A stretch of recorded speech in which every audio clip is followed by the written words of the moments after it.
जय जगन्नाथ संग मैंने तो मु आज बनी बिना तेल रे मशरूम चिली माने आपन को विश्वास हेनी किंतु ये जो चिलीटा मु बनई ना ये टोटाली भी तेल ना गोटे टोपाटे भी तेल ना आप पूरा यूट्यूब और इंटरनेट रे देखिपारे ना ये छतु चिली रेसिपीटा आपन कौटी भी मिलबनी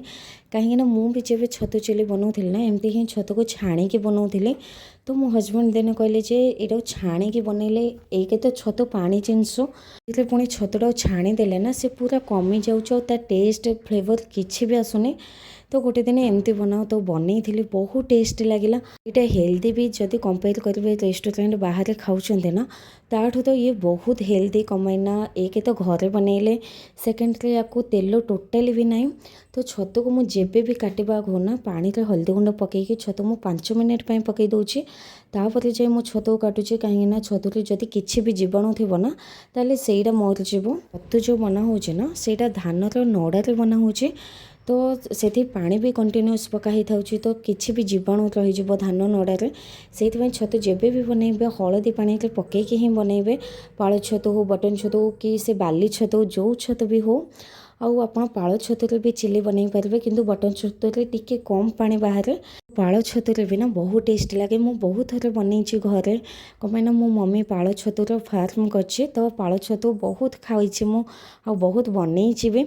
तो मुझे छतु को काटिदेली पियाज आउ शिमला मर्च को भी काटिदेली कंचा लंका अदा रसुण को ना मुझे छोट छोट कर काटिदेवे जदि ये चिली रेसिपीटा आपको पसंद लगी प्लीज़ वीडियो को लाइक करेंगे चैनल को सब्सक्राइब करेंगे आ केमती लगे वीडियोटा कहे कमाईना बहुत लोग आप वीडियो देखुंत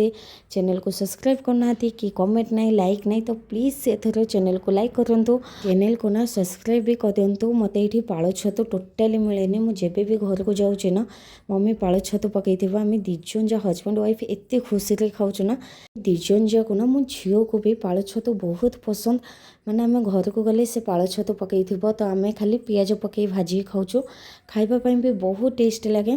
तो मुझे छतुर खाली सेमती भाजी दूसरी टिके बटर पकई जदि बटर ना ताहले आपण अल्प टिके तेल पकईबे पर मु छतुटा 3-4 मिनट भाजुचे गैस जाल फुल रखिए ना तो छतु पानी बाहर जापर से पैन रे ना मुझे बटर अदा कंचा लंका आउ रसुण जो काटी रखिदेली ना ताको 1 मिनट भाजीदेवी से पकईबी कि शिमला मर्च पियाज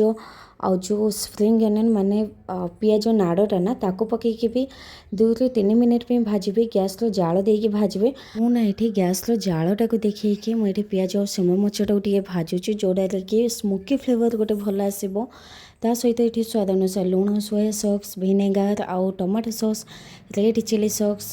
green chilli sauce Schezwan sauce जहाँ भी अच्छे आप पकई पारे सबू सॉस गुड़ाक पकई सारापर ना पियाज और शिमला मर्च सहित मसला को 1-2 मिनट भाजबे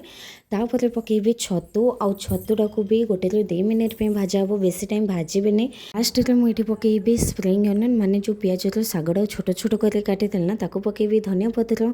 आ गोल मर्च गुंड मु पकई नथिली तो मुझे गोल मर्च गुंड भी पकई दूची आ छतु चिलीटा पूरा होगला आ पूरा छतु चिली बनइबा टाइम रे ना गैस जाल पूरा हाई रखिए ना तो चिली एत टेस्ट लगे बहुत जल्दी हो जाए प्लीज़ आप बनातु आ मत कमेंट करूँ आज रेसिपीटा आपको केमती लगे आउर एमती वीडियो देखिबा पाई प्लीज़ चैनल को सब्सक्राइब भी कर दिंतु। रहुची बाय बाय जय जगन्नाथ।